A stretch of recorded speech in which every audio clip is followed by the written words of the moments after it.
Secara geografis, Provinsi Banten memiliki keunikan karena posisinya yang strategis sebagai gerbang utama Pulau Jawa dari arah barat. Wilayahnya mencakup dataran rendah yang subur, pegunungan, serta garis pantai yang panjang. Banten terletak di ujung barat Pulau Jawa, dengan Selat Sunda di sebelah barat yang menghubungkannya dengan Pulau Sumatera. Di sebelah utara, wilayahnya berbatasan langsung dengan Laut Jawa dan Teluk Jakarta. Sementara itu, di bagian timur, Banten berbatasan dengan Provinsi Jawa Barat dan di selatan terbentang Samudra Hindia. Pernahkah Anda mendengar kisah ketika sebuah kerajaan besar runtuh? Bukan karena pedang, melainkan karena seekor ayam jago. Inilah legenda Banten di bawah bayang-bayang Pajajaran.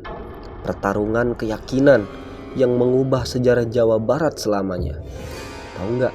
Sejarah Indonesia bisa berubah hanya karena pertarungan ayam jago. Ini bukan cerita biasa loh. Di sebuah bukit sunyi di tanah Banten ada makam seorang ulama besar. Namun sedikit yang tahu, beliau pernah menaklukkan seorang raja Pajajaran hanya lewat pertarungan ayam jago. Bagaimana mungkin? Mari kita ungkap kisahnya. Pada abad ke-16, wilayah Banten masih berada di bawah kekuasaan kerajaan Pajajaran yang dipimpin oleh Prabu Pucuk Umun. Ia adalah seorang penguasa gagah berani, namun teguh memegang keyakinan lama dan menolak ajaran Islam yang mulai merayap masuk ke tanah Jawa.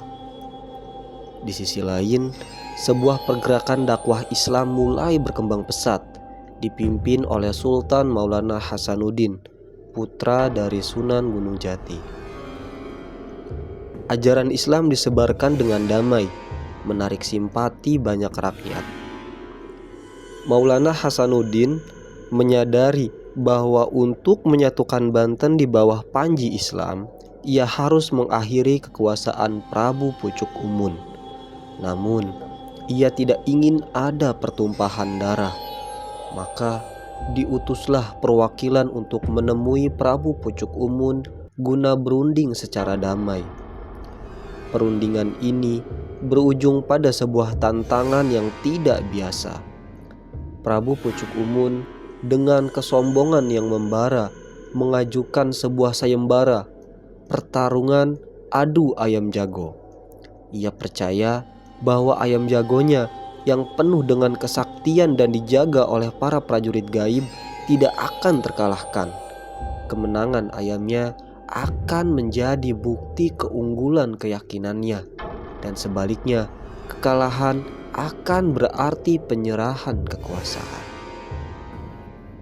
Sultan Maulana Hasanuddin menerima tantangan tersebut, tetapi ia tahu bahwa ini bukan sekedar pertarungan fisik. Ini adalah pertarungan karomah, kekuatan batin, dan kepercayaan. Malam sebelum pertarungan, hati Maulana Hasanuddin dipenuhi kegelisahan. Ia melihat kekuatan lawan yang tidak main-main. Di tengah kebimbangan itu, seorang murid Sunan Ampel dan sahabat seperjuangan Sunan Gunung Jati, Syekh Muhammad Sholeh muncul. Ia adalah seorang ulama berilmu tinggi dengan karomah luar biasa, yang sengaja diutus Sunan Gunung Jati untuk membantu perjuangan Islam di Banten. Melihat kegelisahan sang sultan, Syekh Muhammad Sholeh menawarkan diri. "Hamba yang akan menghadapi tantangan ini, tuanku," katanya dengan suara tenang namun penuh keyakinan. Maulana Hasanuddin terkejut, namun ia melihat pancaran ketenangan dan kekuatan batin dari sosok Syekh Muhammad Sholeh. Ia pun menyetujui. Saat hari pertarungan tiba, kerumunan besar berkumpul menyaksikan peristiwa bersejarah ini. Di satu sisi, Prabu Pucuk Umun dengan ayam jagonya yang perkasa.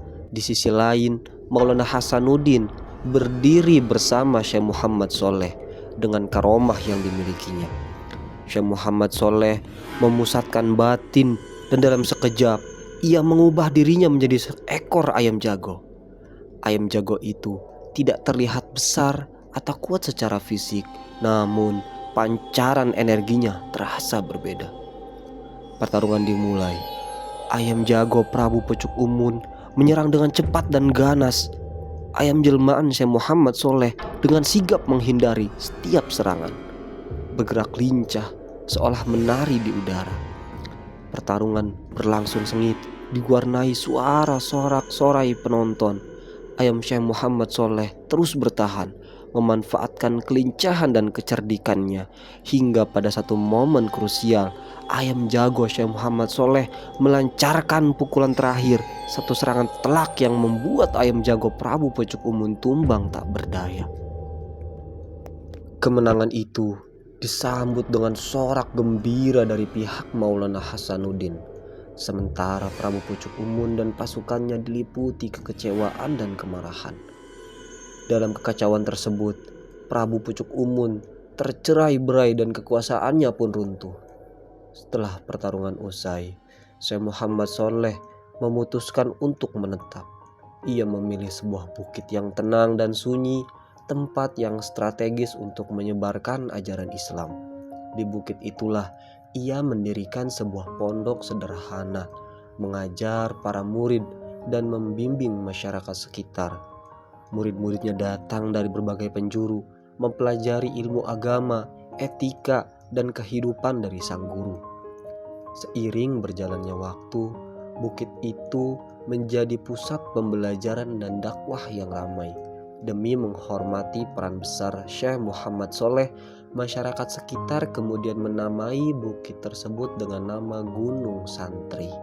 Hingga akhir hayatnya, Syekh Muhammad Soleh dimakamkan di sana, dan tempat tersebut menjadi tujuan ziarah mengenang perjuangan seorang ulama yang mengalahkan kesombongan dengan karomah dan menaklukkan sebuah wilayah bukan dengan pedang, melainkan dengan ilmu dan keimanan.